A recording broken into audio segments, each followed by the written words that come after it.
আজকে করব আমি কুমড়ো শাকের চচ্চড়ি। এই যে কুমড়ো শাকের ডাঁটাগুলোকে কেটে নিয়েছি।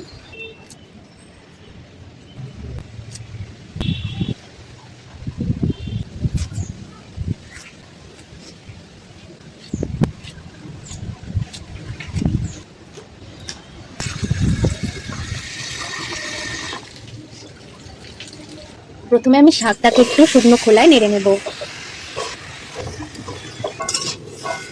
দেখো শাকগুলো এবার নরম হয়ে গেছে, এবার এটাকে আমি ঢেলে নেব। এতে সামান্য তেল দেবো। তেলটা গরম হয়ে গেলে এবার আমি আলুগুলো দিয়ে দেবো।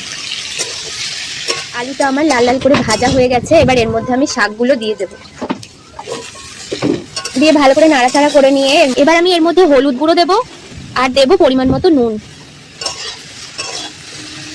এবার জল দিয়ে দেবো।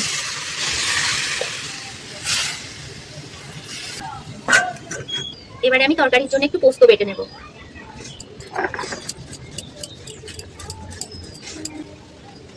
দেখো তরকারি সেদ্ধ হয়ে গেছে। আমি এখানে মটর ডালের বড়ি নিয়ে নিয়েছি, বড়িটা ভেজে নেব। বড়িটা ভাজা হয়ে গেছে, এবার আমি তুলে নেব বড়িগুলো।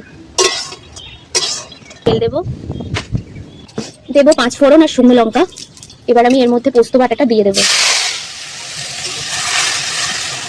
পোস্ত বাটা থেকে এবার তেল ছেড়ে দিয়েছে, এবারে আমি তরকারিটা এর মধ্যে দিয়ে দেবো। আর দিয়ে দেবো বড়ি ভাজাগুলো। এই তরকারিটা যেহেতু মিষ্টি মিষ্টি খেতে ভালো লাগে, তাই একটু চিনি দিয়ে ভালো করে নাড়াচাড়া করে চাপা দিয়ে দেবো আমি। দেখো তরকারিটা কমপ্লিট হয়ে গেছে, এবার আমি তরকারিটাকে নামিয়ে নেব।